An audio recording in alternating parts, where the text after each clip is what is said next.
Ankafaly indray tompokilasy tompoko vavy ny arahana aminao tao anatin'izao fandarana manokana izao amin'ity ora ity. Miaraka amin'ny vahiny anankiroa isika tao anatin'ny fandarana amin'ny tapany faharoa ny fandarana. Anaraka fanadihadiana manokana ihany koa amin'ny tapany voalohany fandarana. Fanadihadiana manokana mikasika ireo olom-pirenena niady tamin'ny tsirariny teto amin'ny firenena nandritry ny taona maro izay saingy tsy dia hita matetika moa izany indrindra teo amin'ny lafin'ny tontolo iainana. Izay no arahantsika tao anatin'ny tapany voalohany fandarana. Fanadihadiana avy hatrany.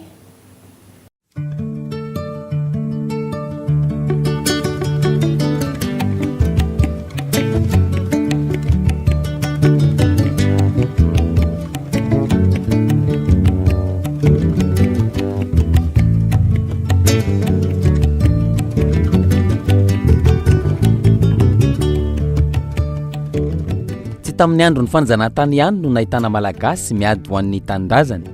Mbola mitoy izany amin'izao fotoana manoloana ireo fitrandrana tsy ara-dalàna ny harem-pirenena, ny andramena, ny harena-kibon'ny tany. Farany teo nomeny fiarahamonim-pirenena mari-pakasitrahana ireo olona misy 12 izay nomena anarana hoe gasy mahasaky. Antony nizaka ny mangidy sy ny fanendehana isan-karazana izy ireo, niaro ny tanindrazana sy ny hoavin'ny taranaka any aoriana. Io moa tamin'ity gasy mahasaky ity zany voalohany tamin'ity taona ity misy 12 zany nahazo loka.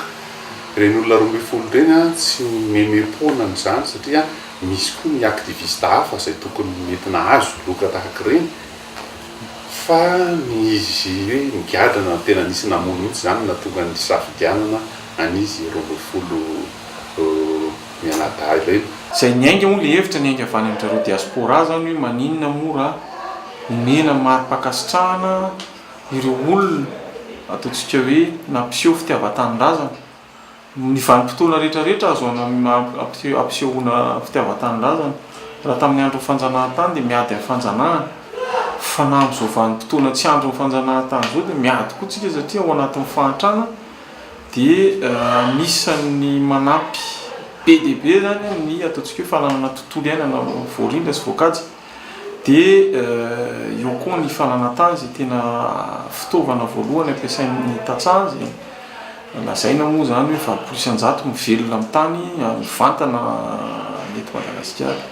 Tsy nijanona teo amin'ny fandrahoana ho faty sy fampidirana amponja nisy tamin'izy ireo ny namoy aina. Ohatra amin'izany Atomany Alily izay niaro ny alaonko tao an-tsahampano ambanja saingy nisy nanentika ary ny afaratra amin'ny famoizan'ny aina. Raha tsy hivina ny volana Jolay 2024 izy sy ireo mpikambana 5 hafa ao amin'ny vondrona misy azy no nandeha tany amin'ny alaonko na mangrove ao an-tsahampano hijery ny mpitrandraka artany na charbon. Rehefa niverina izy ireo no nahatsikaritra vondrona tanora nitondra zava-maranitra. Nandositra tany amin'ny Kritrala izy ireo saingy tsy nahafaky Atomany Alily ka novonoan'izy ireo avy hatrany. Tsy tana intsony ny ainy no niratra sy ny vonona azo azy. Dia nanaraka tamin'ny ainy mihitsy amin'ny fiarovana ny alaonko na mangrove izay amin'ny teny frantsay zany. Dia tena nampalahelo tamin'ilay izy moa dia ohatrany votsitra daholo le olona voapanga tany amin'ny fitsarana ary tsy heno intsony ary le fitsarana mandrakitry ny androany. Dia izay moa amin'ny Alliance Valgasy dia niezaka ihany manome fanampiana na mpisolo vava fotsiny ary na tamin'ny Clovis efa nisy an'izany. Dia tamin'ny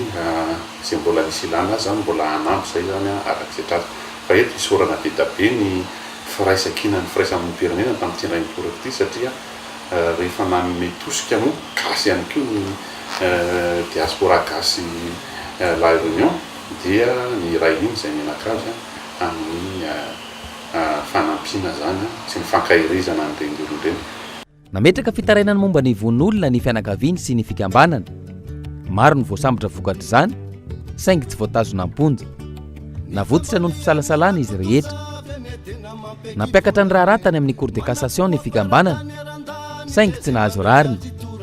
Iray tamin'ireo olona 12 ao amin'ny gasy sy mahasaky Atomany Alily. Nanatona ny fianakaviany tany an-toerana,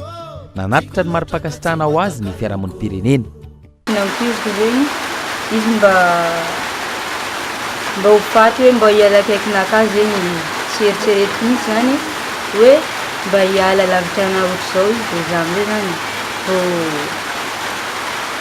faly be za matoa anareo nagnampy dia faly be mihitsy za. Dia za zegny za zany fa tomany zegny za zanany za zazaraiky ty zanany tsara nirany taniko tiko loatra ka tsy mbatakaloko iomba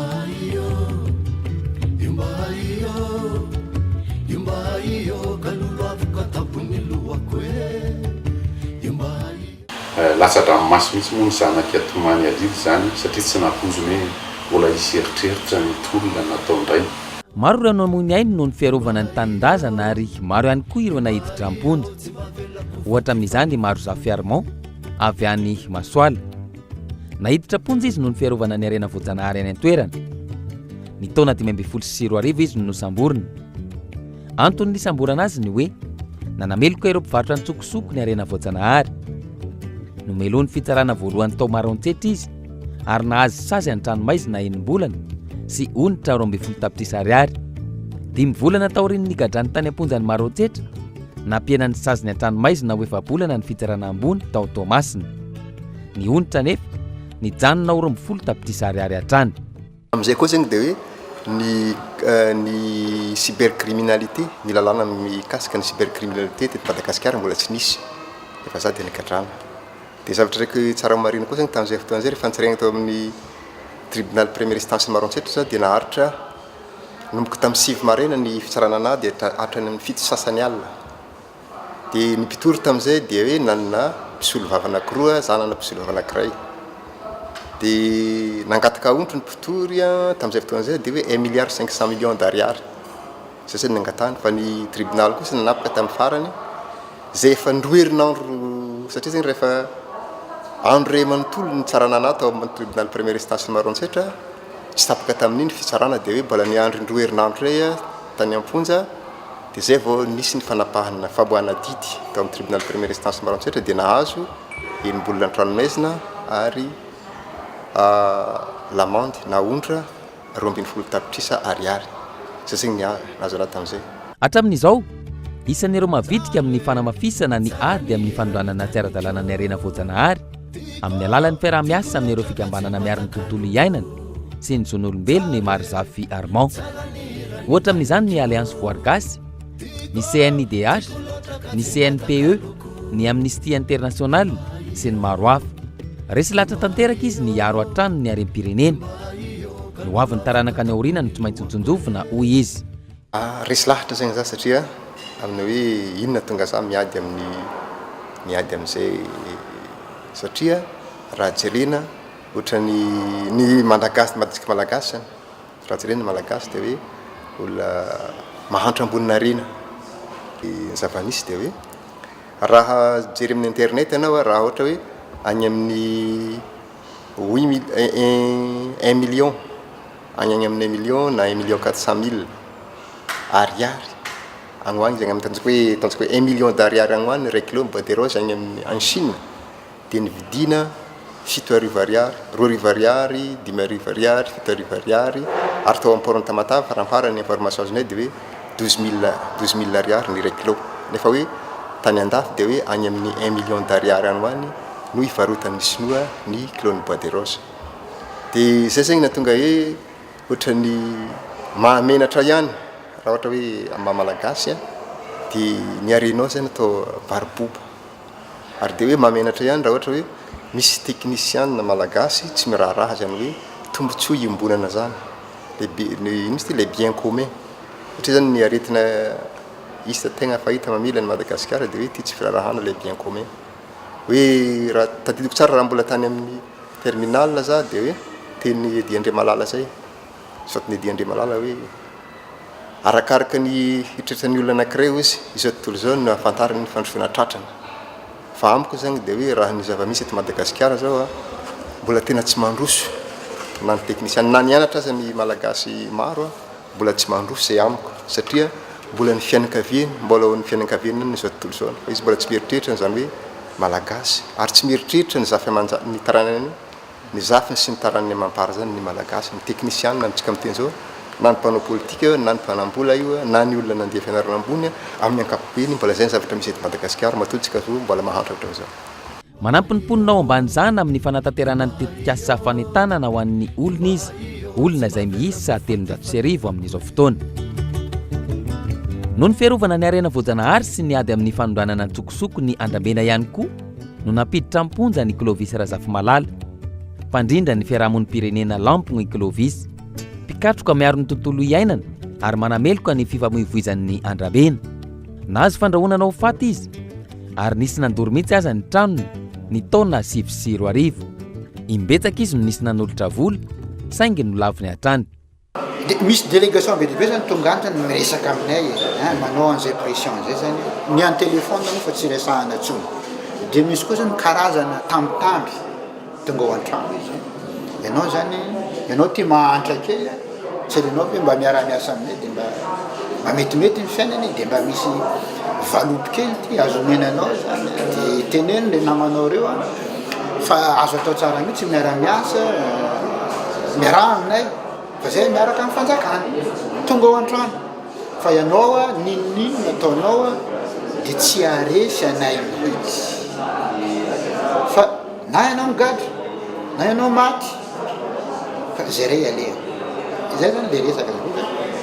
inona kany ataonao aty amiko aty mandany andro miresaka aty nefa za fantanao tsara fa tsy asakana anao matotonga eto anao dikan'izay zany dia mahatsapy anao zany fa misy dikany zavatra ataonao fa tsaratsara aminao mba dia mandeha tohiziny ianareo fa nanday koa tohizany hatrany farany. Ny volana septambra 2024 i Clovis no nahiditra mponja Vonjimay voendrikendrika tamin'ny fandraisana anjara tamin'ny etsim-panoerana mahery atao Maroantsetra morontsiraka avaratra atsinanan'ny Madagasikara. Les zavatra ny ampanganana ny rébellion,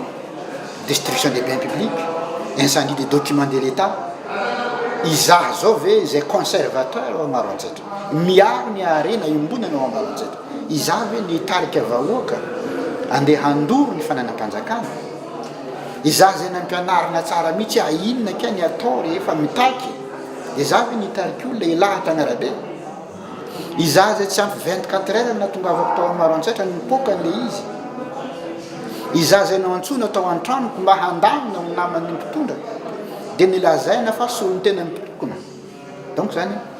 montage ary nampalahelo tao amin'ny fitsarana zany dia tsy nananjo zahay hanana vavolombelona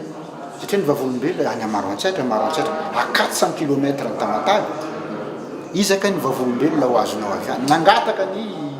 ninona izy ty ny avokanay hoe mba asiva volombelona ty tsy manambola anaovana an'izany ny fanjakana tsy manambola maninona zay ny transférena avy Maroantsetra nandeha Tamatavy amin'ny avion spécial izy nandohany iny avion iny mbola tsy nisy vahaolana aingana ohatr'izany hoe tonga ny avion samborona ianao amin'ny enina rivariva dia amin'ny enina maraina zany tonga ny roplan hakanao nefa ny vahoaka trabonany tsy mahavita exploit ohatran'izany ny fanjakana satria ony zahay ony dia criminel be tena atahorana zany ny fandriam-pahalemana raha mijanona Maroantsetra Clovis zany dia tsy maintsy transférena Tamatavy. Ny volana Jolay 7 nahazo sazy miantona higadra 5 taona an-dranomaizina noho ny fiampangana azy Clovis Razafimalala mety hisambotra azy amin'ny fotoana rehetra ny fitsarana. Antony iray lehibe mahasarotra ny tolona ho fiarovana ny tanindrazana sy ny arena voajanahary eto amintsika raha ny fanazavana ny fanohanan'ny manam-pahefana isatokajiny ny mpanambola amin'ny toerana misy ireo fitrandrahana tsy ara-drarin'ireo. Tsisy olona ngamba tsy haika zany hoe bois de rose trafic de bois de rose zany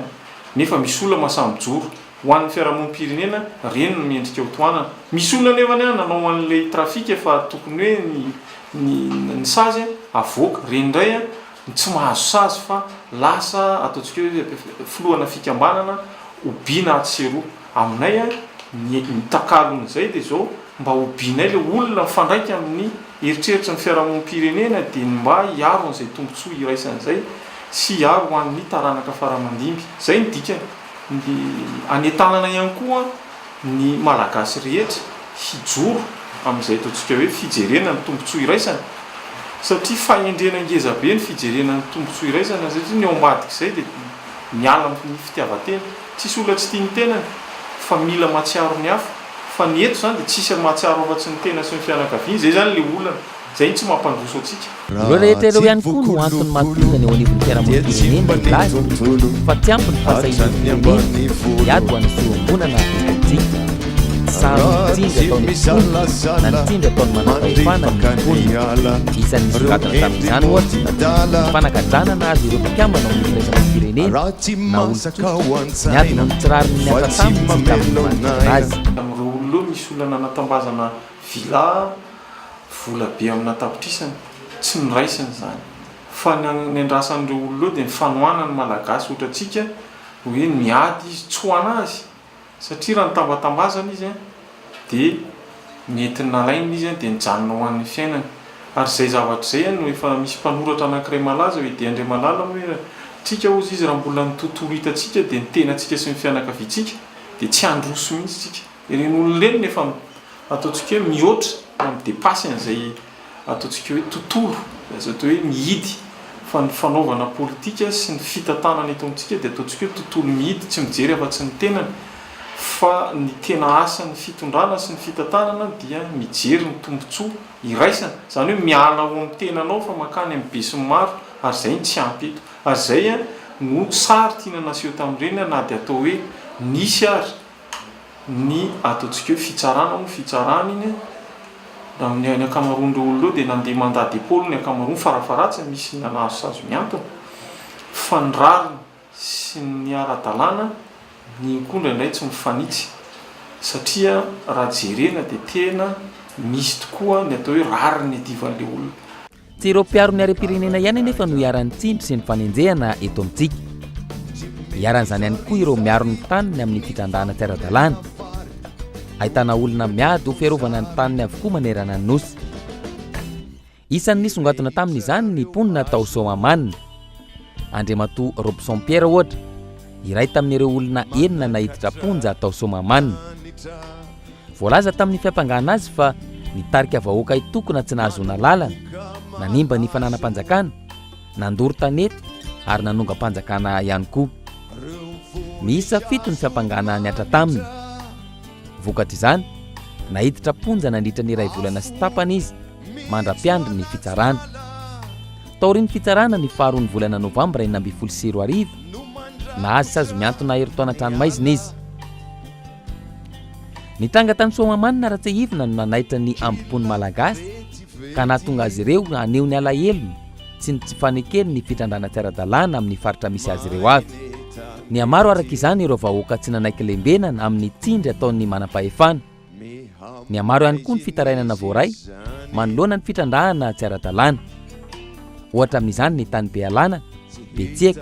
Brickaville, Amorony Mani, Ilakaka, Voilavo Vamananjary sy ny maro hafa iray tamin'ireo nafana fo niara-ny tsindry sy ny fanenjehana tao Voilava Iraleva mpiaro ny zon'olombelona amin'ny resaka tontolo iainana izy antony nanenjehana azy ny fijoroan'ny mpiaro ny zon'olombelona sy ny tontolo iainana manoloana ny fitrandrana volamena izay voamarika fa tsy manara-dalàna nitaka ny taratasy fanomezan-dalana hitrandraka tamin'ny orinasa makilainy sy mijiana izy saingy nogadraina ny 17 ny volana septambra 2024 tao Voilava taorin'izay nafindra tany Mananjary izy ary notazonina vonjimaika nandritra ny 5 andro nahiditra ponja izy ny 7 ny volana oktobra 2024 teo ampiandrasana ny fitsarana azy ny 15 ny volana oktobra 2024 ny fitsarana azy ary voapanga roa taona tranomaizina sazo miantona fitadiavana hoe aza ny taratasinareo madio ara-panjakana ianareo efa mitrandraka izay na tonga ny samborana na tao Voilava tao amin'ny tanànanay tao dia io moa zany ny sambotra hita amin'io chef district ny Mananjary sy ny namany sy ny mpiara-miasa amin'inona manakara Fianaransoa ny sambotra hitao amin'ny tanàna Voilava tao ny gadra 5 andro aho tao dia nanomboka 7 septambra aho niditra tao am-ponja Mananjary dia nanao taratasy fahafahana bonjomaika zany dia tamin'ny 25 oktobra zany nisaranana tamin'ny tribunal Mananjary dia nahafahan'ny tribunal Mananjary hoe ahafahana anao fa mena sorosy 2 taona nandritra ireo fotoana ireo nitoy hatrany ny fitokonan'ny mponina eny fotony sy ny fitakiana ny rariny mahakasika ny mpiaro-ny zon'olombelona sy ny tontolo iainana ny faraiky amin'ny telopolo ny volana desambra 7 raha tsy iviny nidina tany amin'ny toeram-pitrandrany orinasa Maclean Simdriana volamena ao Voilava distrikany Mananjary faritra vatovavy fidivinany ny police de mine nanakatona ny orinasa fitrandrahana ny sazon-draleva kosa nefa mbola voatazona soamatsara itovizan'ireo rehetra voalaza etsy ambony hatretony hoe tsy ilefitra hatramin'ny farany izy ireo ary mitoy ny tolony na dia mbola mitatahotrany aza ny sazy miantony fogna ny tolo ao anahy dia zaho sy miemotra satria fiarovako taranaka sy ny tanindrazana no nataoko satria io ny herenaka ibony tany io zany mba kitapombola ny tansaha madinika dia io ve ho nany sonoa tombosoana sonoa irery arenany gasy io taniny gasy io hanay gasy ane tonga agny amin'izareo zany sy avelany manao an'io fa isika gasy zany dia isindrena atao sindrazolena sy manaiky ao zay mahatonga ana amin'ny tologna hatramin'izao resy latsy izy ireo fa noavin'ny taranaka mapara no tena zava-dehibe ny fitsinjovana ny hoavy izay tsy ampy eto amintsika ka mahatonga ny gabraraka etseroa fa isika zany amin'ny akapobeany ninina zavatra mitranga misy no miteny hoe na ny lalàna mety tsy rary ny indraindray fa tsika tsy maintsy mijoro ary miteny ary eto zay dia manafatra ny tanora indrindraindrindra mba hijoro satria noavinareo no hidivanay amin'izao mampalahelo hoe mbola tsy teraka akory le taranaka faramandrivy dia efa pitehana zany ny anjara masoandriny pitehana ny zavaboary pitehana ny enti-manana tokony iorenan'ny fampandrosoana ny firenena raha ny fanazavana misy amin'ireo tompona ndraiky mpanjakana manana finiavana hiaro ny tontolo iainana sy ny arena voajanahary ary tsy manaiky ny fitrandrahana tsy ara-dalàna mila misaina zany tsika sy mikaondo satria zay tao amin'ny alany soadgasa raha nanomboka nisehatra n'io raharaha io dia nahita fa misy mpiasa-panjakana tena mijoro kosa zay tsy mandamy zany be da be ny kolokolo sy ny fanaovana raha tsy mety any amin'ny sampararam-panjakana fa misy kosa mpiasa-panjakana tena mijoro tokony ho singanina manoka ny reny olonireny ary ny zavatra tsara koa fa rehefa tena mijoro zany ny tambazotrany tsara moa filazana azy dia matahotra sy miemotra ihany zany ireo tsy mataotody io faresena lahatra io no mitarika ireo rehetra nahiditra amponja no ny tolona nataony tsy hanaiky hatramin'ny farany na teo aza ny fandrahonana ho faty sy ny fanambazana vola isan'ny niavaka tamin'ny fanambazana vola ny atra taminy tsy maniry Pascal avy ao Tomasina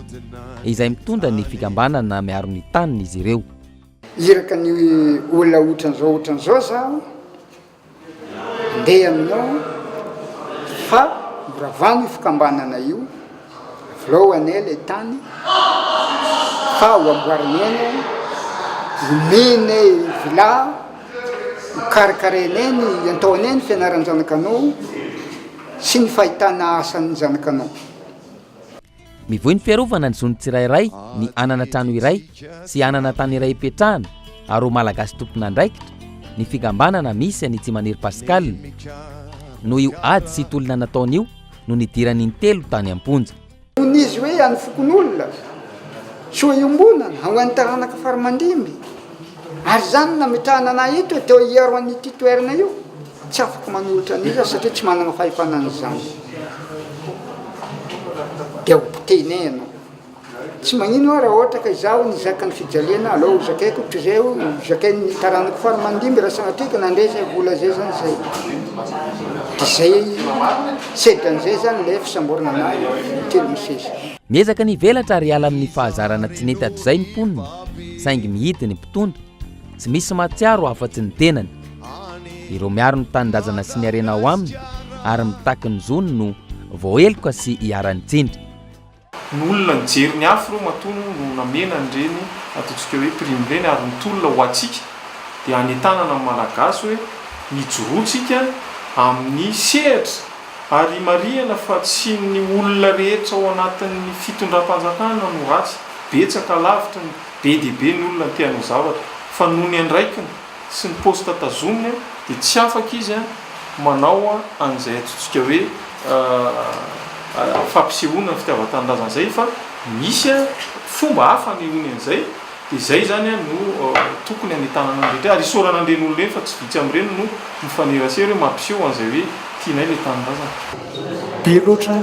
mitahotra amin'ny vahoaka malagasy ary hitanay zany a fa in'izay nanampy ny olona tao somamanina nanampy ny olona tany Brickaville tamin'le raharahan'ny TNI Metals izay ny tena hitanay le tahotra ka hitanay a fa lalana anankiray iedina sy andresena ny tahotra manandratra ny olom-pirenena efa sahany joro miafatra tian'ny diaspora gasy réunion ampitaina amin'ny praitanirazana rehetra dia izao raha misy mijoro ianareo miaro ny tany sy ny arenam-pirenena nefa ninjeny dia aza matsiaron'ireo irery fa ao zahay a miaraka aminareo tsy mifanitsy ny rariny sy ny ara-dalàna ka mila fijerena akaiky na eo aza nefa izany anjarany tsirairay no mijoro hanohitra ny tsirariny eo amin'ny sehatra misy azy avy anjarany tsirairay amin'izao fotoana no miady ho any taranaka mampara misy ny malagasy any amin'ny toerana iesany any da olo-mpiasam-panjakany izy na any ambanivohitra any izy sa kanefany a na dia tsy voagadra voarao sy maso fanapiretana aviatsy sy averoa amin'ny fiarahamonina amin'ny tompona andraikitra isan-karazana isan-tsokajiny raha ny fitrandrana tsy ara-dalàna sy ny fanondranana antsokosokony harem-pirenena no mitoy anao ny Madagasikara afaka 10 taona na 20 taona inona no iveloman'ny malagasy amin'izany fotoan'izany aiza izy ireo no amokatra sy hiary raha toka izay kely anana ny podiky avokoa fahondrany avoko sokatasy vatoso oaderozitioe dia lasai ny fankirizy nefa niazy ny valizy efa tsomby ny valizy araka nefa ndraisana tany am-piandohany fandarana dia mandray vahiny isika amin'ity tapany faharoa ny fandarana ity avy ato kavanako misy any Andriamatoa Eric Raparson mpikambana eo anivon'ny mouvement roy avy amin'ny société civile sy atrombona ny fananantany ihany koa ny tenany avy ato kavia kosa misy any Andriamatoa Ndranto Razaka Manarina mpikambana eo anivon'ny mouvement roy ihany koa avy amin'ny alliance voargasy ny tenany miaraba anareo ary misaotra anareo nanaiky nasaina izao fandarana manokana izao miarabany Liliane miaraba ihany koa ny mpanaraka ny fandarana eto amin'ny Kolo TV miaraba ny mpijery ny Kolo TV ary miaraba namolokana Lili Eto nomboana ny fandarana nanamboana ny tapany faharoa ny fandarana iresaka mikasika ny société civile misy kokoa isika atao anatin'ity tapany faharoa ny fandarana ity ina marina moa ny atao hoe OSC inona ny andikanana azy amin'ny teny malagasy mbola misy miteny hoe firaisamonim-pirenena misy ny hoe fiarahamonim-pirenena inona ny andikanan'izay inona ny asan'ny OSC eto amintsika sy ny maneran-tany ny organisation de la société civile zay moa natao hoe OSC itsika manana dikateny maromaro malagasy zany misy manao hoe fiarahamonim-pirenena misy manao hoe firaisamonim-pirenena fa manay moa zany dia nataonao hoe firaisamonim-pirenena satria le fiarahamonim-pirenena ohatran'ny raha dika amin'ny teny vahiny ohatran'ny hoe cohabitation zany fa le firaisana moa zany tena union amintsy zany any fiverinay satria amin'ny maha firaisamonim-pirenena azy dia tsy maintsy miaraka maro zany na manana le masse critique zany ahafahana miatrika ny zavatra kendrena amin'ny ankapobeny ny firaisamonim-pirenena na ny organisation de la société civile dia fikambanana miainga avy any amin'ny fianakaviana mihitsy dia mihoatra an'izay zay goavana indrindra izay ivelany ny tontolo politika ivelany sehatra tsy miankina ary ny tontolo politika na ny fanjakana amin'ny ankapobeny zany dia manao le fonction régalienne na fampiarana ny lalàna sy ny fanamboarana ny lalàna ihany koa amin'ny ankapobeny dia ny sehatra tsy miankina dia manao an'ny fampiasam-bola zany sy le tokony anao an'le responsabilité sociétale koa zany hoe andraikitsy ny société amin'ny ankapobeny zany amin'ny resaka tontolo iainana sy ara-tsosialy dia eo le tsy ampy satria na mpamatsy vola ary miaraka amin'ireo dia nandray dia performance économique sy resaka ara-vola foana ny toresan'ireo vondrona anankitelo ireo fa ny firaisamonim-pirenena zany no mitaky ny fanatsarana ny fiainana mpiarabelona amin'ny alalan'ny ara-tontolo iainana sy ny ara-tsosialy ihany koa Raha ny hita amin'ny ankapobeny a mihetsiketsika ny firaisamonim-pirenena manao hetsika fanoherana amin'ny ankapobeny zay ve ny tena asa sa hoe inona tena asa sy ny tanjona sy ny hoe fahombiazana ho an'ny firaisamonim-pirenena? Io misy hevi-diso maro zany mikasika an'izay satria misy firaisamonim-pirenena tokoa na firaisamonim-pirenena mihevitra fa hoe izy dia mpanohatra ary misy koa maro zany misehatra ny fanjakana zay mieritratra hoe mpanohatra fanjakana ny firaisamonim-pirenena. Ny firaisamonim-pirenena amin'izay fitadiavana ny mahasoa ny mpiarabelona amin'ny ankapobean'izay dia tsy mpanohatra fa misy fotoana maro ary izy makasitraka ny zavatra ataony fanjakana fa ny tokony izy miara-miasa amina tahirikevitra mitombona foana zany mijery ny fiainam-pirenena ary mitsikera rehefa ilainy zany ary makasitraka koa rehefa ilainy zany pirofony zany ny fiara-miasanay ireo na any amin'ny parlemanta na any amin'ny gouvernemanta dia misy foana zany fiarahan-dinika amin'ireny sehatra ireny fa tsy fomba amin'ny fanjakana zay nefa tsy mpanohatra ny fanjakana ihany koa. Hitodika kely atao amin'ny avy eo anivon'ny sehatra ombona ny fananantany ny eto amintsika ny fananantany tena isan'ny olana sy mabetsaka ny fihetsiketsehana samihafa raha ho an'ny taona raha tato anatin'ny 2-3 taona farany zao be dia be ny hetsika momba ny miady amin'ny zo amin'izay fananantany izay hatraiza ny fahombiazana ho anareo amin'ny sehatra ombona ny fananantany mijanona ve ilay asa ny hoe fahombiazana sa hatraiza? Tsara no anazavako ihany koa inona ny tena asan'ny société civile raha misehatra amina sehatra anankiray ohatra mikasika ny fananantany dia araka ny tenen'ny Ndranto teo dia tsy mpanohatra fa mitady ny tsaratsara kokoa ho an'ny vahoaka ary any amin'ilay tombontsoa iraisana zany hoe any amin'ilay atao hoe politika mpitantanana fa tsy le politika politicienne zany le politika tena politika mantsy dia le hoe mitondra soa an'ilay firenena sy le fiarahamonina zay zany. Dia zay foana koa tapahakely aloha ianao fa zay foana ihany koa le voaresaka hoe rehefa misy firaisamonim-pirenena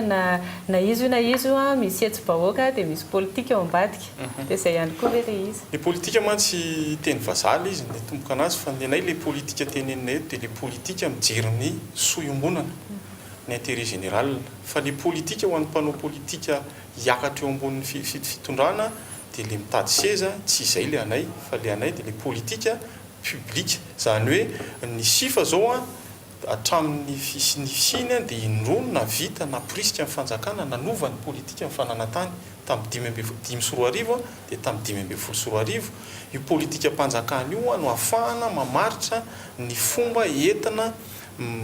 tantana ny fananantany mametraka fanontaniana amiko ianao hoe rehefa roviana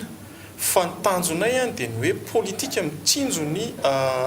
tombontsoa iraisana dia voatery tsy maintsy anao historika kely na tantara kely vetivetika hoe ny politika napetraky ny frantsay nge no mbola misy tarazo hatramin'izao na eo na nanova ary eo amin'ny fomba fanao sy any anatin'ny parahatoka iraisana dia mbola le tarazo tamin'ny andron'ny fanjanahantany zany hoe tonga teto amin'ny frantsay nametraka ny service foncier dia eritreretintsika fa izay ny tena tanjona fa ny tanjona tsy izay ny tanjona zareo dia nanao fanajariana izy andeha hitondra tombontsoa an'ny ekônomiany fa ny antsika dia lasa ohatran'ny eo amin'le lasaka fizarana pirofo mahatompony izay ny individualisme zay fa le adiry tombontsoa iraisana dia eo amin'le hoe raha ohatra tsika araka mitombo ahoana ny fomba andaminana ny tahalana ny abaka mba hinana ny malagasy sakafo izay ny rôlen'le politika fananantany dia misy ny natonga anay napiditra ny antsoina hoe fanajariana ka raha miteny hoe roviana ny mahomby rehefa mampitsahatra zavatra tsirariny aloha dia anisan'ny fahombiazana zay fa tsy izay ny tena tanjona fa ny tianay dia izao trandrahana le arena fa misy tombontsoa an'ny malagasy tombontsoa iraisana ho an'ny taranaka faramandimby raha izay ngamba ny azo hijerena azy. Ho an'ny alliance vargasy manao ana ihany koa zay mitovy ihany zany le fanontaniana fa mipetraka fotsiny amin'ny masehatra ny tontolo iainana sy ny harena voajanahary ho anareo manao anany amin'izay. Misy fahamarinana tokoa zay hoe rehefa mivaly ny fitakiana zany dia anisan'ny fahombiazana zay zavatra zay satria ho anay zao ohatra hoe rehefa niarany taky tamin'ny olona rehetrarehetra zay amin'ny resaka bois de rosti tamin'ny 14 dia nivoaka le décret 2241 hoe fanajanonana sy sisa fa ny fampiarana moa tsy resahako zany fa efa mivoaka kosa le lalàna tamin'ireny fotoana ireny dia nampijirina tany anatin'ny annexe de NCTS ihany koa zany ireo asa sarobidy malagasy karazany anankiroa ireo dia taty aoriana voaingana koa zay nanakana ny famoahana an'ireto famarotana an'ireto stock reto satria nanayabe mihitsy zay amin'ny hoe ity fifidianana ho avy ity zany resaka politika apika sao dia fangarony reto resaka boîte rose sy ny fanaovana propagande amin'ny akabeany zay ny anankiray fa ny anankiray dia fahombiazana ho anay koa ny fiarahana amin'ny salana amin'ny fanjakana zay zao dia anisan'ny misy mandray zany amin'ny fanaraha-maso ny politique publique amina secteur isan-karazany dia tena azo atao hoe fahombiazana zay satria azo adinoa fa ny ezaka tokony ataon'ny firaisan'ny pirenena amin'ny lafiny anankiray na dia mikritika tsakijana izy dia mitady fanjakana matanjaka zany tsy misy kolokolotsony miara-miasa tsara tena hoan'ny vahoaka mihitsy amin'ny akabeany. Te insiste amin'ilay resaka fampiarana lalàna foana hoe ionona amin'izay hoe tsy ampiarana lalàna ve ny firaisamonim-pirenena dia hijanona fotsiny amin'izay sa hoe misy ny lalàna io dia tsy ampiarana dia hijanona amin'izay satria efa izay ny eto Madagasikara ionona amin'izay ve nareo? Tsy mionona izay ny tena marina fa ny tena olana ny tsika amin'ny tena hoe firaisamonim-pirenena amin'ny akabeany hiarititra amin'ilay gasy mahasaky moa tsika rehefa avy eo zany fa tsy amin'ny akabeany zany ny fitondra fanjakana eto amintsika amin'izao aloha tao anatin'ny taona vitsivitsy tsy mihaino ny firaisamonim-pirenena miara-miasa zay amin'ny sehatra ty ambany fa any amin'ny ambony indrindra zany tsy dia mihaino anay mihitsy mandraky izay mahatonga anay mamoaka an'ilay teny foana hoe raha tsy manatsofona iena ianao tokony tsy manandoha hitondra fanjakana ihany koa amin'ny akabeany zany. Izay ny idirako amin'ny fanontaniana manaraka hoe hatraiza marina ny lanjan'ny société civile eto amintsika dia hatraiza ihany koa ny fahafahan'ny société civile manao tsindry amina hetsika fitakiana tahaka ireny tsy maintsy mila ny fanampiany ny sehatra iraisam-pirenena ve no ny société civile zay vao hoe mahomby ny hetsika iray ataony. Tsy maintsy mila ve fanampiany ny avanivelana na ny bailleur na ny ONG international misy fotoana tsy maintsy manao an'izay misy fotoana vitanay eto toerana ihany le izy inona moa mahatonga an'izay araka ny tenen'ndrano teo le mpitondra miaino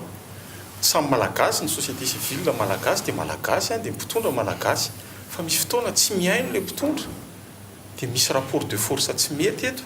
dia tsy maintsy fa ny mpitondra raha vao ny vazaha sy ny bailleur dia miaino izy dia vao tsy maintsy mampiasa an'izay zay mahamenatra le izy fa tsy maintsy ho an'le tombotsoan'ny rehetra ny teneniko teo mahatonga anay anao an'izay fa tsy sanatria akory ny visibilité le association fa hoe misy zavatra anankiray tianay handeha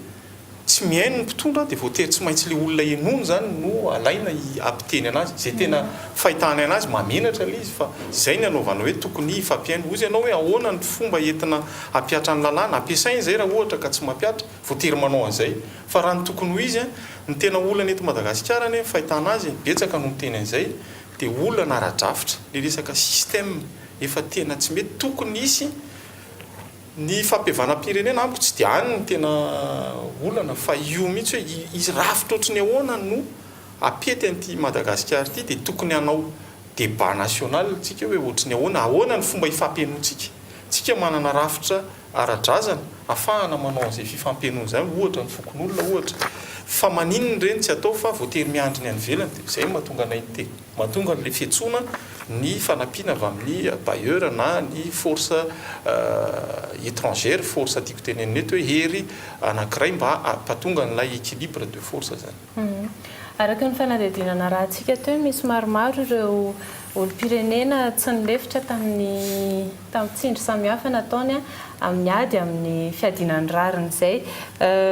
ho an'ny société civile ihany koa raha le olom-pirenena na raha antsika teo manahoana no mety hoe tsindry azon'ny société civile samihafa. Samy miaina tsindry daholo izay mianakavy ireo amin'ny akabeany fa zay moa ny antony le nanaovana ny gasy mahasaky ireny amin'ny akabeany reny avy any ambanivohitra daholo reny olona reny fa zay ambandririka sy ny firaisamonim-pirenena moa zany izay avaty an-drenivohitra ny foibeany dia manana ny fitaovan-tsiratsira sy ny mpanao gazety sy ny sisa any amin'ny faritra any manahirana be satria tsy misy mahita le olona any dia nandray manao tsindry azo lena mety fitondra mitondra fanjakana fa mety olona mpanambola ihany ko ary zay mazana ny mahazo nyreny mpitolona reny zany tsisy pijery de mahatonga anay hoe ndoranga ifanampy satria ho an'ny firaisamonim-pirenena zany le za hoe masse critique na coalition zay de azo hoe fitaovana entina keo mandresy lahatra amin'ny akabeany de tianay asemoasoandro le olona reny zany fa satria ohatra ny raisin'ny olona trony hoe olony ratsy izy nefa olona tena mijoro tsika mantsy zao hiditra amin'ny 29 mars am'izao fotoana zay sany mpitolona be da be maty ho an'ny tanindrazana fa le mpitolona am'izao fotoana zao reny olona reny zany mila jerena koa satria reny ny mpiaro ny lova ho an'ny taranaka ohatra ny nataon'le olona taloha. Misy ihany koa ny fomba fijery ny olona vaty ivelany société civile hoe ataon'ny société civile na mpiambana ao amin'ny fitadiavam-bola ny fidirana anaty société civile manao ahoana mikasika an'izay tsy haiko izy aminareo no afaka atao fitadiavam-bola mety misy zany fa eto moa tsy ndendehana tsara teny eto fa mila vola manao ny asa ny société civile raha anao serasera fotsiny ianao dia izay fa ny société civile tsy tokony société commerciale hoe hanao an'le asa mba azahoany vola tsy hany le izy fa misy ny fangatahana financement etsero hanaovana an'le asa fa tsy hoe ampitomboana n'ilay mba indainy ara-toekaren'le association zany fa ny tombony ho an'ny société civile dia ny fandehana ny fiarahamonina fijerena ny tombontsoa iraisana na ny intérêt général zay ny tombony tombom-barotra fa tsy hoe fitadiavana vola amin'ny société civile zay na firaisamonim-pirenena. Amin'ny akapobeany ko zany ny vola ny resahany erika teo zany dia fitaovana ihany amin'ny akapobeany fa ny fidiram-bolanay moa zany ao zany ny cotisation ho anay plateforme indrindrindrindra dia ao koa le don zany na misy olona mamy fitaovana amin'izao na vola amin'ny akapobeany dia misy ny subvention amin'ny bailleur de fonds fa tokony izahana foana zany zay ny antony fanampiana eto tsy antony amina mpamatsy vola ray raha ohatra zay ianao dia baikony raha ny tena marina koa reny raha ny any velany zao satria any firenena mandroso fanjakana na io rehefa d'utilité publique zany hoe ilain'ny fiarahamonina zany le société civile firaisamonim-pirenena manana profo an'izay ianao dia afaka maka vola volam-panjakana koa tokony manokana vola amin'izany ny fanjakana satria ilain'ny fanjakana ohatran'ny singa le anankitelo resahako eo sehatra tsy mianky ny fanjakana sy ny firaisamonim-pirenena ny firaisamonim-pirenena hanampy azy amin'ny fanatsarana ny asany. Misy teny kely nampiasainao d'utilité publique tiako antaniana ihany koa ahoana fandanjalazana ny utilité publique sy le fanoherana atao amina fampiasam-bola atao eto amintsika raha ataon'ny fanjakana na ny fanjakana moa no mitady ataontsika hoe fomba rehetra hisiny ny fampidiram-bola eto mba hisiny ny création d'emploi marihana tsara fa amin'ny tany démocratique état de droit ny fitondrana dia solotena ny mpitondra solotena ny vahoaka le mpitondra hitady tombotsoa ny vahoaka ka rehefa investissement tsy mitsinjo an'izay dia aminay mifanohatra amin'ilay principe démocratique sy ilay voalazany lalam-pandreny satria ny andraikitry ny mpitondra tsy tombotsoan'olona tokana no jereny fa tombotsoan'ny vahoaka zay mifidy azy satria redevable ny mpitondra amin'ny olona rehetrarehetra zay mifidy azy na tsy mifidy azy ary zay ny voalazany lalam-pandrenana raha isana ny mba zava kokoa ny zavatra tiako tenenina mikasika ny somamanina ohatra misy investissement zao ohatra ny hoe tonga ny sinoa hitrandraka n'ilay arena kibony tany voalohany alalàna fa hitondra tombotsoan'ny firenena izy dia mifanajana ny lalàna ao anatin'ny état de droit ao anatin'ny fanajana ny lalàna dia ny fanajana ohatra ny andin'ny faefatra amin'ny telopolo milaza fa zo fototra zany fananatany zany ary voalazany lalàna ihany koa fa alohany hitrandrahany ianao dia tokony mahazo fifanarahana amin'ilay tompony tany na mifampidinika tsy nisy zany ahoana moa ny afahana matoky fa hitondra tombotsoan'ny vahoaka le fampiasam-bola fa zay ny eto amin'ny tany tandalàna sy tany démocratique fitondrana tombotsoa ho an'ny firenena ny investissement mazava loatra fa ny investisseur raha tonga eto tsy maintsy hitady ny tombotsoana izy fa anjaran'ny mpitondra ny mandanjalanja ary tokony hitongilana bebe kokoa raha any amin'ny vahoaka zay patron ny mpitondra fa tsy hoe hitongilana atao amin'ny investisseur ny investisseur rehefa manao an'io izy tsy maintsy dinina olona manam-pahaizana amin'ny lafiny rehetrarehetra tsy overy zany izy tsy anaiky overy ny volany fa le mavahoaka tsy misy mpiany inona no no iana azy ary ny areny eto an'ny vahoaka malagasy ray manontolo tsy hakanavaka fa tsy any président de république rery voalaza ny lalam-panorenana zany amin'ny andininy fadimy fa tsisy miambo tompony Madagasikara fa ny vahoaka rehetrarehetra ny tombony. Izany hoe izany tokony ho consultena ihany koa ve ny société civile mialohan'ny andraisana tetika asa ohatran'ireny? Raha ny fangatahanay hatramin'izay dia tokony isy foana amin'ilay resaka hoe dialogue sy transparence, tokony isy dinidinika foana zany fa tsy hoe izy koa raha lasa misy préjugé zany any amin'ny mpitondra hoe mpanakorotana leo raha voaresahana dia tsy lasa le izy nefa ny alana amin'izay amin'ny lafindray tsy tokony atao an'izay le izy satria tokony alana ao anatin'ny eritreritra mpitondra fa ny société civile dia mpanohariana ka raha vao mampiasa vola dia anakorotana ho anay manokana aloha amin'ny sehatra ambonina fananatany mino koa fa ny roy izay ao anatin'ny roy zay mahasoa ny vahoaka no jerena ka raha mahasoa le fampiasana dia andao atao.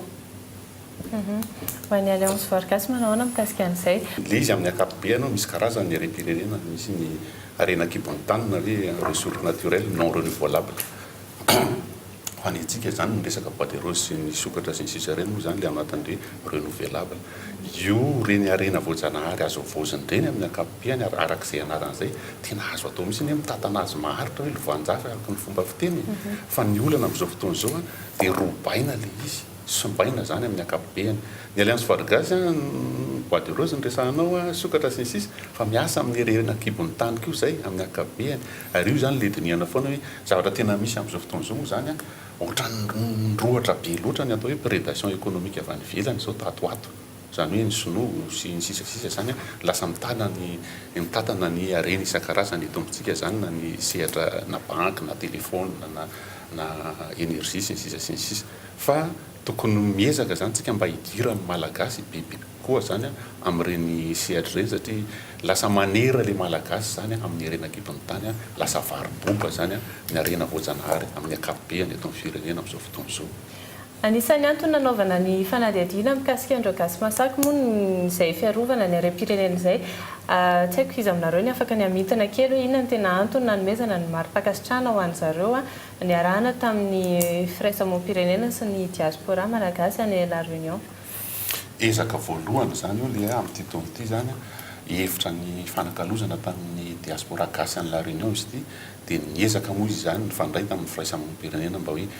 fantatra eto amin'ny firenena zany dia ny roy ny SIF ny alliance Vargasy Liberté de Radio Ecope Madagascar sy ny coalition des radios amin'ny akapobeany dia ireo zany nanao ny organisation le izy dia nanontany hoe iza moa ny tokony olona zany azo amin'izay sitraka zay eto dia tamin'ity indray mitoraka aty moa zany dia nisy 12 menada izy izay amina firaisamoam-pirenena ny faritra rehetra any zany amin'ny akapobeany misy resaka niady tamin'ny fandrarana bois de rose tao niady tamin'ny resaka fandrobana ny arena kibon'ny tany sy ny sisa zany fa ny tovizan'izy ireo dia nigadraina tamin'ny tsarara nyreo olon'ireo amin'ny akapobeany izy 12 teo zany fa nisy nahazo transmaty dia nisy maty le anankiray zany atoman'ny alily tany ambanja moa zany niary no fierovana nytony alaonko tony dia nisy namono fa nampalahelo tamin'iny rehefa maty izy dia le fitsarana ohatrany tsy nitoy taty aoriana nefa zany tena fierovana ny arena araka reny zany tena loha laharana fierovana Madagasikara amin'ny akapobeany fijerinay azy dia zay no natonga ny resaka ndao atonga ary eto zay dia misaotra manokana le diaspora gasy La Réunion amin'ny fanomezan-tanana satria bebe ihany ho anay tsy mahay manisa moa zany ny zavatra azony reny namantsika reny fa tokony miezaka tsika malagasy na any velany na eto toerana koa zany mba ny manome an'izay fandraisan-tanana an'ireny olona reny. Izy koa amin'ilay resaka firaisamoam-pirenena nge io koa karazana ohatrany hoe toe-tsaina rehefa olona ka mieritreritra ny hafa sy mieritreritra ny intérêt général dia efa tafiditra ao anatin'ny le fomba fisainana zany le izy fa ny tiako tsindriana koa le hetsika zany ohatrany fanentanana ny hafa ary marihana aloha fa reny no niseho fa any amin'ny sehatra miasa ny fanjakana sy any amin'ny sehatra samihafa nisy olona koa hoe tena maneho an'izay fa tsy afaka izy dia reny koa hisorana n'le olona fa ny tena tiana ho apetraka ihany koa na vity reny olona eny na niseho an'le izy fanentanana ny malagasy rehetrarehetra ihany koa hijery an'izay tombontsoa iraisana izay hiaro ny tombontsoa iraisana ho an'ny taranaka faramandimby hanainga mba hanomeo aneo fitavatandrazana ohatran'ireny olona mena mari-pakasitrahana ireny. Kasika ny hetsika roy mouvement roy sy ny fifidianana isika nareo samy ao anatin'ny hetsika roy ihany koa voalaza fa anara-maso akaiky ny fifidianana ny hetsika roy nareo ihany koa isan'ny efa natsona zany amin'ny famolavolana ny lalàna ny fifidianana manaoana inona concrètement tena ho ataonareo mandritra io fifidianana io sy aty alohan'ny fifidianana dia nandrafitra paikady mihitsy amin'ny hoe fanaraha-maso ny fitaizana ny olom-pirenena rehetra mikasika ny fifidianana zany mandritra ny 5 taona tsy tamin'ity 2018 ihany fa mandritra ny taona manaraka io zany satria ho atsanganay hatramin'ny observatoire na fifidianana amin'ny akabeany fa misy tantara kely teneniko satria ny antony tonga an'izay dia zao taloha zany ny sainga hoe olona na fikambanana spécialisé amin'ny fifidianana ihany na anaramaso amin'ny fifidianana fa mitindra mitoraka ity zay menakavy anaramaso arorakofanay ny pro-pifidianana 3 misy eran Madagasikara amin'ny akabeany mba tsy isinitsony zany tony atao hoe fraude massive hatramin'izay amin'ny akabeany dia ny alliance voalakasy manino zay mety tamin'izany satria ny filiera rehetra niditra daholo tantara kely tia tamin'ny 2013 tamin'ny 2012 zany zay talohan'ilay fifidianana présidentielle ny alliance voalakasy natsony ny organisme multilatéral ray hoe efa mba manana ny autorité eto amin'ny firenena miparikera Madagasikara mikamana ndao nareo ampiasaina koa amin'ny anaramaso amin'ny fifidianana nandaza tamin'izany fotoana zany satria zany mahafaty amin'ny firaisamon'ny firenena hoe efa hoe tsy terenao hoe miditra politika fa efa tontolo ilaina nanao asanao dia avadika olona miresaka momba ny vehivavy ianao satria misy vola dia momba ny zazakely momba ny handikape dia manao ianao satria misy vola nefa tsy spécialisé amin'ilay izy ianao dia nanda zay hoy zay hoe na misy vola be ary zay tsy hanao an'izany fa manimba anay zany fa gouvernance environnementale ny asanay zavatra niseho nefa rehefa tsy manao ka ianao dia lasa misy dérive be le izy profony zany zao ny resaka environnement sy ny zavaboary zao resantsika zao tsy mbola nisy vokany tsara mandrakity ny andrany amin'ny famahan'olona dikan'izany mila olona tompona andraikitra zany tsika amin'izany lafo ny zavaboary zany tonga saina amin'izany sy miaro amin'izany fa zavaboary ny resantsika sy tontolo iainana fa ny resaka momba ny enfance ny malnutrition sy sisa nasaina niditra daholo satria mahatsiaro marary daholo amin'ny zava-misy zany amin'izao fotoana izao dia io no mahatonga anay hoe manana an'izay paikadina 5 taona zany zay ary zavatra anakefatra nidiranay efa nisy nanazava teto moa tamin'ny fotoana aminy ny anankiray zany le communication électorale sy ny engagement citoyen amin'ny akabeany dia ny anankiray faharoa le resaka observation des élections mihitsy zany ny suivi-ny fanaraha-mason'ny fifidianana iny tsy hatrany amin'ny fotony ihany fa arahanay iny hatrany amin'ny farany ambony zany mba ahafahana mampirisika ny olona hoe misy vokany amin'ny fiainana re olona ty fifidianana ity fa mandraisa anjara daholo dia ny fahatelo zany dia ny resaka le lalahm-pifidianana ny resahanao tao sy ny institution mpifidianana amin'ny akabeany zany na CENI na ny sisisisisa dia ny faefatra fa tsy ny kely indrindra dia le fanaraha-maso ny kolikoly sy ny mauvaise pratique ary ny osoka rehetrarehetra ny fifidianana hitory mihitsy zay zany amin'ty mitoraka ty raha misy hitanay ka mibaribary zany sy hananana proof amin'ny fanapaterahana zany zavatra zany misy zavatra kely anapiko amin'le izy hoe fantaninao mantsy hoe inona ny ifandraisan'ny fiarahamonim-pirenena sy ny fifidianana raha nyresaka tsika zao efa nandeha teo dia resaka gouvernance fomba fitantanana sy ny karazana amin'ny tany démocratika le olona mitondro ireo dia avy amin'ny fifidianana natongavany atsoina lehibe ho an'ny fiarahamonim-pirenena firaisamonim-pirenena ny tsy manara-maso ny fomba hanaovana n'io fifidianana io satria todininy ataony ihany raha ohatra totoa meko ohatra fotsiny fa raha mijery ny taux de participation ohatra hatramin'izay dia ambany dia misy akony eo amin'ny lafiny fomba fisainan'ny mpitondro zay satria tsy légitime ny izy dia zay tiany ataony tsy nareo ny nalany any fa raha ohatra ka ambony ny taux de participation tena mahay mifidy ny olona le fahaizana mifidy tsy resaka politika moa fifidianana fa politika mpitantanana madio dia ao anatina démocratie ary droit ihany koa ao anatin'ny constitution ny zo ifidy sy ny fanaraha-maso ny fifidianana raha misy mipetraka tsara zay mety hafahafa ny gouvernance publique raha pitso raha afaka pitso satria hitaky le olona manana conscience tsara le mpitondra hoe zangy ka olona be dehibe fidy ana ary olona reo hitaky zavatra amiko raha sanatria tsy dia normal raha ohatra ka hidiran'ny firaisamonim-pirenena ity resaka fifidianana ity satria eo ny fotoana andraisan'ny vahoaka andraikitsy mivantana amin'izany hoe resaka raha-pirenena ny fifidianana miditra ny votoatiny ve nareo ohatra ny hoe programme nasan'ny candidat sa hoe any vahoaka fotsiny tena miditra zay tena marina satria zay ny anisan'ny zavatra tsy ampy ao anatin'le sehatra le hoe le tenenty teo hoe lafiny fahefatra amin'le resaka hoe fanaraha-mason'ny forotsisia nampidiranay resaka anankitelo zafady ny anankiray mikasika an'le hoe code de conduite zany hoe nizy anizy parti politique antoko politika na porotsaka amin'le fifidianana dia isy zany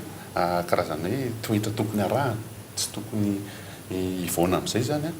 raha fetiny firaisana amin'ny pirenena sy mivahoaka amin'ny akapiany fa tsy zay rery ihany satria mangataka ny hevitry ny faritra rehetrarehetra rehefa manao an'ilay zavatra zany dia raha misy moa zany tena satronay zany dia anao siniany ny code de conduite ny reo porotsaka ireo manao moa izy aravazo aravatsara raha tsy manao izy dia efa vonina dia anao zavatra tsy miady izy zany fa raha manao izy dia ho arahanay maso zay no ray voalohany ny anankiray faharoa zany dia miaraka amin'ny olona rehetrarehetra koa zay miezaka mandrafitra efa zavatra efa natomboka taloha izy dia fa ho tohizana manaraka eto zany le ny profil ny tokony profil ny candidat tsy fantatritsika moa zay fifidianana ho avy eo na référendum na législative na présidentielle zany présidentielle moa tena efa sûr zany angamba dia iny zany anao karazana avatara zany zay na profil ho ataon'ny olona rehetrarehetra koa fa tsy zay no manao azy ary ny farany fa tsy mikely indrindra dia le atao hoe boky fotsiny ny firaisan'ny pirenena na hoe livre blanc zany hoe karazana proposition be da be ao anatin'io momba ny projet de société tsy anankiray ihany satria ahafahan'le candidat tsy dia manana hevitra loatra manovo hevitra zany amin'ny fomba hitondrana ny firenena maharitra ary ao dia isy ireo tahirikevitra isaky ny sehatra zany hoe ny information isaky ny secteur zany na gouvernance io na infrastructure na sociale na économie zany mba ahafahantsika manana ny eritreritra hoe ahoana marina inona ny zava-misy eto amin'ny firenena zao ary inona ny tokony atao zay zany ny raha miresaka ny lelalaham-pifidianana antsika izahay dia nilatsaka tsehatra misy tamin'ity endra mitoraka ity satria rehefa nandeha ny fikonan-doana ka tany amin'ny oktobra tany zany dia nandrafitra proposition de loi ny firaisan'ny pirenena tsy nindroy ihany fa niaraka tamin'ny choc zay ndroy dia ny choc dia medem dia ONG Ivorary reo zany nandrafitra n'le proposition de loi zay dia nomena amin'ny parti politique rehetra satria anjaran'ny zareo no mandinika zao satria zareo tsy nanao sy mampiditra an'izay article eritreretiny any amin'ny assemblée na any amin'ny parlement nentina dinian'ny ny prime ministre sy ny équipany kio i proposition de loi natao iny fa mampalahelo kely hatramin'izao na androany ary tsy mbola nisy nahita amin'ny projet de loi tany amin'ny fanjakana androany zany le izy zao vao fantatritsika hoe ho alefany any amin'ny assemblée nationale zany fa tsy mbola nisy nahita an'izay fa proposition de loi anay eo dia lasany dia manateny zay satria zay na mean'iny dia mety misy hitafiditra ny hevitray zany any anatin'iny iny moa zavatra misy fa mahafantatra tsara atao ao fa nisy ohatran'izany koa nataontsika tamin'ny resaka loi sur le propriété privée titré